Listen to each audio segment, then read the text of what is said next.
This video is brought to you by Brilliant. Today, Joe Biden unveils plans to reform the US Supreme Court. Israeli soldiers are arrested for suspected abuse of a Palestinian detainee, and the UK's new government outlines a series of spending cuts. From TLDR News, this is your daily briefing for Tuesday the 30th of July, 2024. In a major speech, US President Joe Biden has criticised the, quote, extreme opinions of the US Supreme Court, and later unveiled significant proposals to reform it. Biden said, "I have great respect for our institutions, the separation of powers laid out in our Constitution. What's happening now is not consistent with that doctrine of separation of powers. Extremism is undermining the public's confidence in the court's decisions." He pointed to a number of recent and semi-recent rulings, including the overturning of Roe v. Wade in 2022, a 2023 ruling against affirmative action, a 2013 ruling that gutted parts of the Voting Rights Act, and a ruling this year that granted widespread immunity to presidents for official acts taken while in office. After his speech, Biden published an op-ed in the Washington Post, in which he outlined his proposed reforms to restore trust and accountability to the court and our democracy. Biden wants to amend the US Constitution to make clear that there is no immunity for crimes a former president committed while in office. Second, he wants to introduce term limits for Supreme Court justices to ensure the court's membership changes with some regularity and reduce the chance that any single president radically alters the makeup of the court for generations to come. For reference, in just one term, Donald Trump managed to appoint 3 justices, or 1/3 of the entire court, which now has a 6-3 conservative majority. Biden says he supports a system in which the president would appoint a justice every 2 years to spend 18 years in active service on the Supreme Court.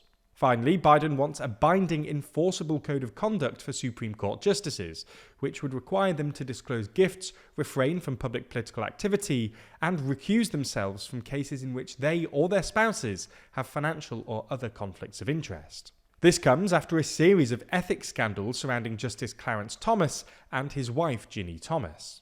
So, what are the odds of these things actually happening? Well, there is very little chance that any of these will get pushed through during the remainder of Biden's presidency, as they require significant congressional action, and Congress is pretty evenly split between Democrats and Republicans. However, the proposals can be seen as an attempt to raise the stakes ahead of November's presidential and congressional elections. With the court's unfavourability sitting at 56%, such proposals may help to rally Democratic voters eager for reform. If you want to know more about the Supreme Court's crisis of legitimacy and Biden's proposals, then keep an eye out for our video over on TLDR Global, which is coming out soon. There's more on the way, but remember to subscribe and ring the bell for more daily briefing tomorrow. Plus, if you want to support the channel like Aaron Churro, then consider joining the new TLDR membership program for just $1.99. Far-right Israeli protesters, including some lawmakers from governing parties, broke into 2 military bases to protest against an investigation into soldiers accused of severely mistreating a Palestinian prisoner. The series of events began on Monday when military police arrested at least 9 Israeli soldiers at the notorious Sedi Timan detention camp and taken in for questioning, having been accused of the serious abuse, including physical and sexual abuse, of a Palestinian detainee who required evacuation to a hospital for surgery. A crowd of protesters, including some far-right members of parliament, gathered outside the camp to support the soldiers and protest against their arrest. Protesters clashed with police and military personnel as they stormed the camp, and later similar scenes were seen at another base where the detained soldiers were being questioned. The Israeli military's chief of staff condemned the break-ins as extremely serious and against the law, while Prime Minister Benjamin Netanyahu also condemned the incidents and called for an immediate calming of passions. One of the people among the groups of rioters, however, was Zvi Sukkot, a far-right lawmaker from the religious Zionism party, which is part of Netanyahu's coalition and led by Finance Minister Bezalel Smotrich. Following the arrest of the soldiers, Smotrich said protests are justified and that he supports them with all his heart. Meanwhile, National Security Minister Itamar Ben-Gvir had said it was shameful for Israeli military police to arrest, quote, our best heroes. Smotrich later called on people to observe the law and not break into military bases. The soldiers at the centre of the abuse case will face an initial hearing at a military court today.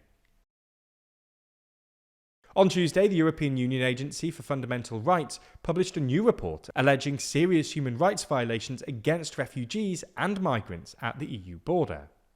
Covering the time period between 2020 and 2023, it details allegations of ill treatment, beatings, theft, physical and sexual abuse, forced separation of families, and failure to rescue people in distress by police and Coast Guard officers.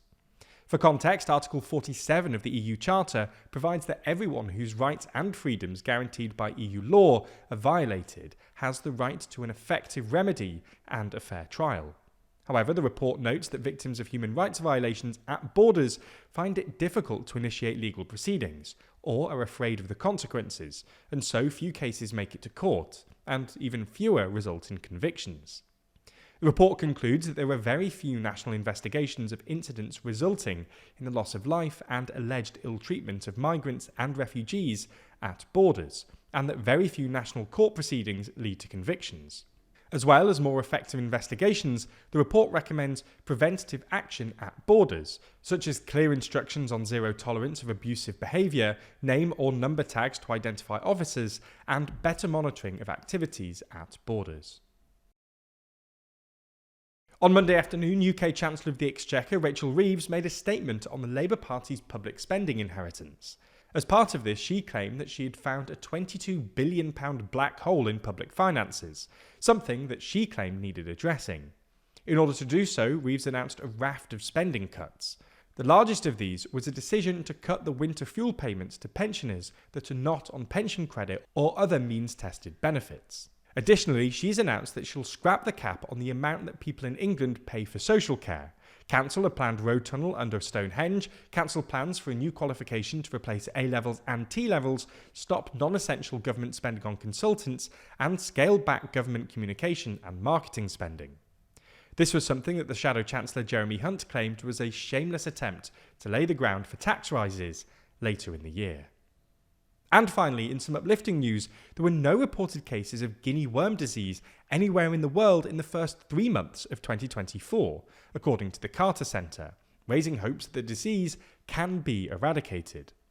Former US President Jimmy Carter, since leaving office, has championed and led the drive to eradicate guinea worm, and the soon-to-be 100-year-old ex-president hopes to see it gone within his lifetime.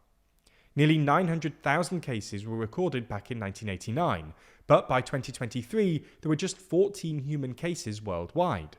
Guinea worm disease is caused by the guinea worm, and usually spreads through stagnant and unclean water sources. The 14 cases in 2023 were from just 5 countries in Central and West Africa, where efforts to eradicate the disease are focused. Be sure to keep an eye on this story as it evolves, as much like every area of our lives, this is likely to progress quickly.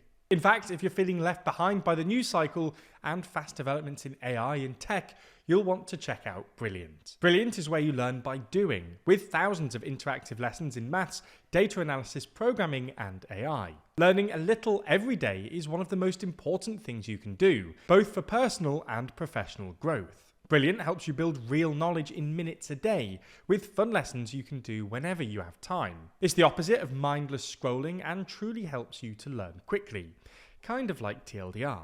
One course I've found to be particularly interesting was their course on large language models. We hear a lot about AI and large language models in the news, but Brilliant helped me actually get hands-on with real language models as you explore how they build vocabulary, choose their next word, and more. They also helped me grasp the importance of training data by comparing models trained on Taylor Swift lyrics to models trained on a cookbook or big text terms and conditions. If you want to learn more and understand the world around you better, whether that's in order to get a job in AI or just to understand what everyone's talking about, you can try everything that Brilliant has to offer for free for a full 30 days. Visit brilliant.org/TLDR or click on the link in the description. Plus, you'll also get 20% off an annual premium subscription. Thanks for watching, and to Brilliant for sponsoring this video.